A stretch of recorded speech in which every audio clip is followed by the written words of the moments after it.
Ako si Anthony. Hindi ako naniniwala sa aswang. Hindi sa gusto kong maging kontra. Pero para sa akin, lahat ng bagay ay paliwanag. Siyempre, lumaki ako sa Maynila. Lahat may ilaw, may internet, may science. Kaya nang pinilit ako ng nanay kong umuwi sa probinsya para dumalo sa kaarawan ni Lola sa Capiz, wala akong ininda kahit sabi ng iba, "Ingat ka sa mga aswang dyan." Puro tawa lang ako. Unang gabi pa lang, tahimik na tahimik. Ang dilim, para ang ibang mundo. Wala kang maririnig kundi huni ng mga insekto at hangin na humahaplos sa mga dahon. Mag-isa ako sa silid, nakahoy ang sahig, at may bintanang walang salamin, kulambulang at kortina ang panangga. Mga bandang 12:00, nagising ako, parang may humahaplos sa likod ko. Pero wala naman. Umupo ako at tumingin sa bintana. Doon ko narinig ang parang malalim na huni. Hindi pusa, hindi aso, iba. Lumipat ako. Binuksan ko ng bahagya ang kurtina at doon ko siya nakita. Isang nilalang, nakadapa sa bubong ng bahay. Sa tapat, mahaba ang kuko, sobrang matutulis, mapupulang mata na parang apoy. Kulay lupa ang balat, kulubot, parang tuyong balat ng matandang ahas. Nakatingin siya sa loob ng bahay na may sanggol. Nanigas ako. Literal. Hindi ako makagalaw. Gusto kong isiping multo lang to. Panaginip. Halusinasyon. Pero narinig ko ang tibok ng puso ko. Ramdam ko ang lamig sa likod ko.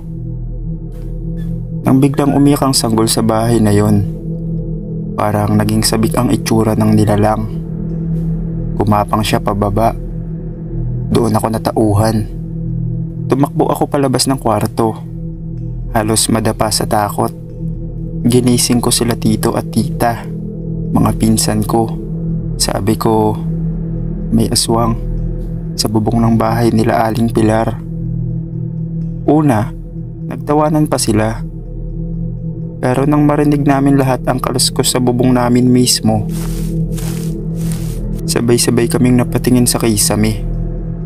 Tahimik kaming nagsama-sama sa isang kwarto. Si Lola, naglabas ng bawang. Si Tito, may itak.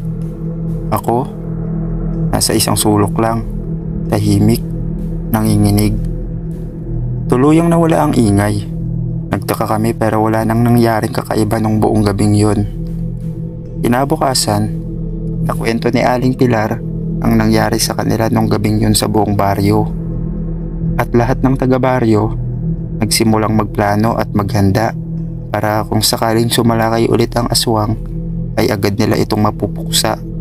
Makalipas ang ilang mga araw, nakauwi na rin ako sa Maynila at tanging masasabi ko, hindi ako naniniwala sa aswang. Pero simula ng gabing yun, hindi na ako sigurado.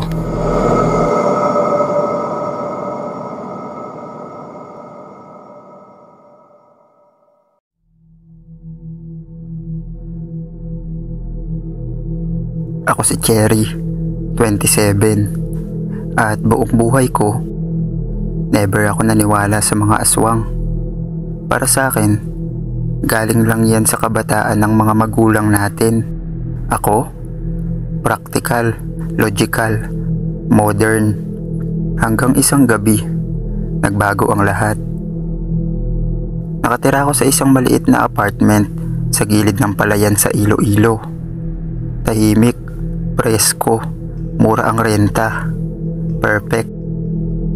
Isang gabi, habang nagbabasa ako sa kama, may narinig akong kaluskos sa bubong. Akala ko pusa lang o ibon. Pero hindi tumigil. Paikot-ikot, mabigat ang tunog. Parang sinasadya. Sinubukan kong baliwalain. Pero nang magsimulang umiyak ang batang kapitbahay ko, nagsabay ang iyak sa tunog ng kukusayero. Napatayo ako, lumapit sa bintana. Madilim pero may liwanag ng buwan. Doon ko siya nakita, nakaupo sa bubong ng bahay namin.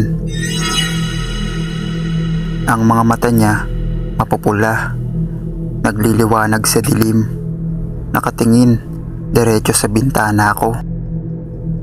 Hindi ako makagalaw, parang na-hypnotize mo ako. Hanggang sa bigla siyang gumapang papunta sa bubong ko. Dali-dali kong isinara ang bintana at nagtago sa ilalim ng kumot, parang bata. Hindi ko alam kung ilang oras ako nanatili doon. Tahimik, pilit pinapakalma ang hininga ko. Kinabukasan, wala na siya, pero may marka sa bubong, mga kalmot. At mula noon, gabi-gabi ko na siyang naririnig.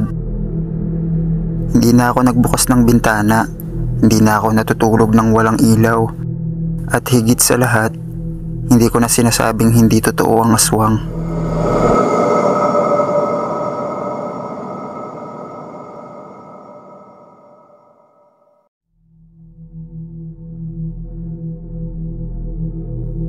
Ako si Ray, 31 years old, at matagal na akong OFW.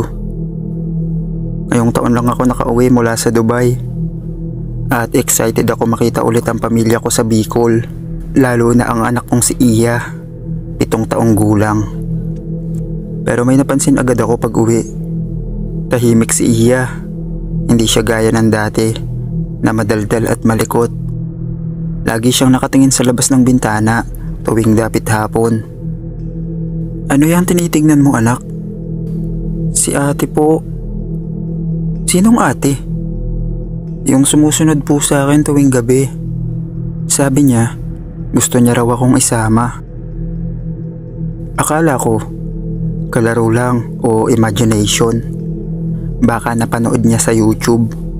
Pero isang gabi, habang natutulog kaming mag-ama, nagising ako sa iyak niya.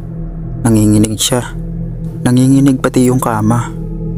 Papa, nasa ilalim siya. Lumakas ang kabog ng dibdib ko. Sinilip ko ang ilalim ng kama. Wala. Pero may naamoy akong parang kakaiba. Malansang mabaho, parang bulok na karne. Kinabukasan, dinala ko siya sa albularyo. Sa kabilang baryo, tahimik lang yung matanda habang hinahaplos ang ulo ng anak ko. Pagkatapos ng ilang minuto, nagsalita siya.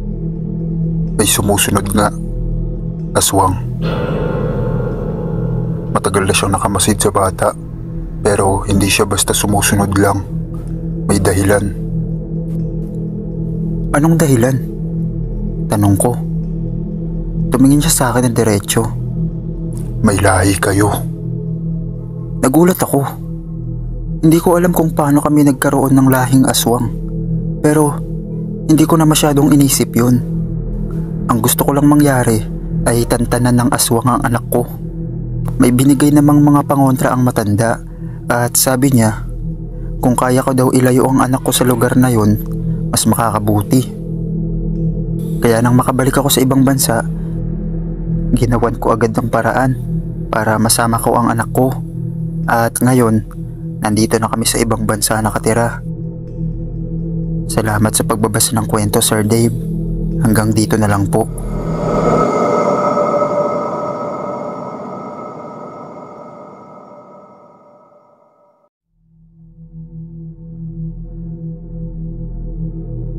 Itago nyo na lang po ako sa pangalang Pedro. Pasensya na kung magiging malalim ang kwento ko. Dahil ganito po ako magsulat. Hindi ko talaga pinapaniwalaan ang mga kwento ng aswang. Nasa probinsya kami at malimit marinig sa mga matatanda at kababayan ko ang kwento nila. Pero lagi ko lang itong tinatawanan. Aswang? Para sa akin, pawang mga kwento lang yun. Ang mga tao dito ay mahilig magpakabog, magpalabas ng mga kababalaghan, kaya tinatawanan ko lang. Isang gabi, pagtapos ng isang mahirap na araw ng pag-uukit, nagdesisyon ako magpahinga sa ilalim ng puno sa bakuran ko. Hindi ko na alam ang oras, basta gusto ko lang magpahinga. Sandali. Naramdaman ko ang init ng katawan ko, kaya't mabilis akong nakatulog. Nang magising ako, hindi ko na alam kung anong oras na, pero may kakaibang pakiramdam ang dumapo sa akin. Ang paligid ko ay tahimik, masyadong tahimik, subalit may narinig akong may hinang kaluskos mula sa gilid ng bahay ko. Hindi ko agad ito pinansin, baka mga hayop lang. Pero habang binabaybay ko ang dilim ng paligid gamit ang mga mata ko, may naramdaman akong kakaibang lamig at isang amoy na hindi ko mapaliwanag, pero parang dugo at karne, matamis na nakakasulasok. Sa unang pagkakataon, natakot ako. Hindi ko alam kung anong nararamdaman ko, pero parang may dumaan na mabilis sa likod ko. Ang hangin ay malamig at gumugulo sa mga dahon ng mga puno sa paligid. Hindi ako makagalaw. Nanatili ako nakaupo. Hindi maipaliwanag ang takot na sumasanib sa katawan ko. Pagdapo ng mga yapak ko sa lupa, pakiramdam ko may humihinga sa likod ko. Ang bawat hininga ay mabigat, parang malalim na hingal na hindi ko kayang ilarawan. Tumayo ako at nagsimulang maglakad pabalik sa loob ng bahay. Pero nararamdaman ko na may parang anino na sumusunod sa akin. Hindi ko na kayang mag-isip ng matino. Ang takot at kaba ay sobra kong nararamdaman sa puso ko.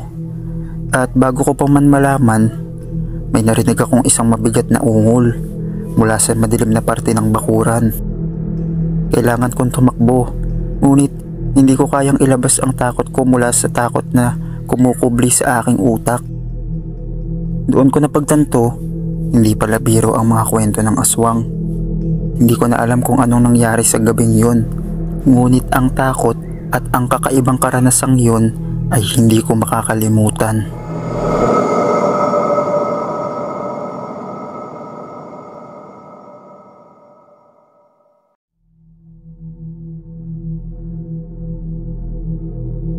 Tawagin nyo na lang ako sa pangalang Pilo. Hindi ko alam kung bakit ko tinanggap ang biyaheng yon. Madilim na, umaambon pa, at liblib ang barangay na pupuntahan. Pero dahil kulang ang kita ko bilang delivery rider, tinanggap ko na rin. Isang kahon lang naman daw, dadalhin sa bahay, sa dulo ng sityo. Walang ibang tumatanggap ng delivery doon. Baka matapang ka eh. Sabi ng dispatcher sabay tawa. Aswang? Gabi? Guni-guni lang yon. Habang bumabiyahe ako sa motor, napansin kong kakaiba ang daan. Kumakapal ang fog at parang lumalamig kahit summer. Wala nang signal, wala na ring ilaw. Tanging headlight ng motor ko ang nagsisilbing tanglaw sa daan. Pagdating ko sa address, ay isang lumang bahay. Tahimik, madilim, walang gate. Pero may nakatayong matandang babae sa pintuan. Tahimik lang siya. Tinanggap niya ang kahon. Di man lang nagsalita. Ma'am? Pasign lang po dito. Naputo lang salita ko nang makita kong wala siyang anino. Literal, walang anino sa ilalim ng paahan niya kahit tinatamaan ng ilaw ko. Bigla siyang umiti. Ngiting hindi tao. Tumakbo ako pabalik ng motor, pero parang ang bagal ng kilos ko. Parang may humahawak sa mga paa ko. Nang lingunin ko, wala na siya sa pinto, pero naroon siya sa tabi ko. Nagmadali akong sumibat. Hindi naman na niya ako hinabol at di ko na rin inisip ang resibo. Di ko na rin inisip ang bayad. Basta ang alam ko lang, mula noon, hindi na ako muling tumanggap ng biyahe pagkatapos ng alas 8 ng gabi.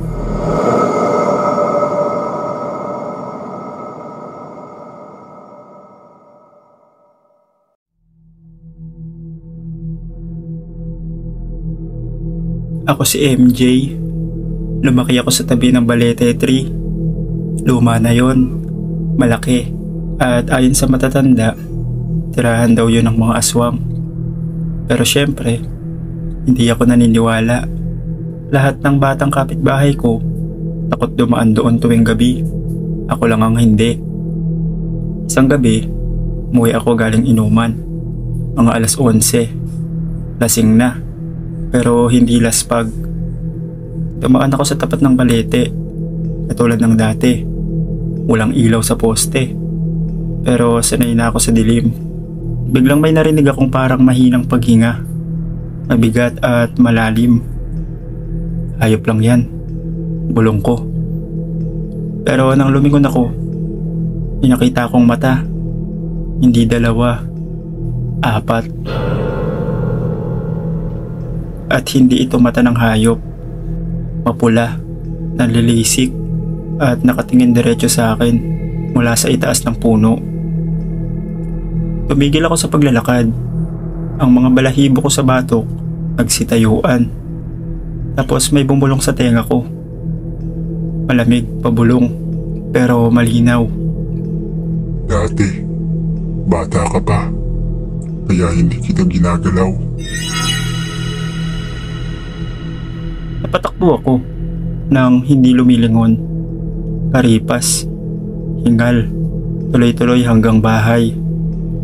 Ngayon, tuwing alas 7 pa lang ng gabi, sa loob na ako ng bahay. At ang balete, hindi na ako dumadaan doon. Dahil ngayon, alam ko na kung bakit walang ilaw sa poste. Ayaw nila makita kung sino ang bantay sa puno. Simula nung gabing yun, hindi na ako muling dumaan sa tapat ng balete kahit umaga. Niiwasan ko na. Sa tuwing mapapadaan ako malapit, parang may malamig na hangin na sumusunod sa akin kahit tirik ang araw. Ang mas nakakatindig balahibo, tuwing madaling araw, palaging may asong tumatawal sa tapat ng puno. Wala namang dumadaan, pero tila may nakikita ito, pero ang mga tao, wala. At sa tuwing sumasagi sa alaala ko yung gabing yun, paulit-ulit lang ang naririnig ko sa isip ko. Lumaki ka na, kaya pwede na kitang kunin. Kahit hindi ako naniniwala noon, naniniwala na ako ngayon. Hindi lahat ng kwento ng matatanda ay gawa-gawa lang. Minsan, babala talaga nila ito sa atin. At minsan, uli na ang lahat bago mo yun maintindihan.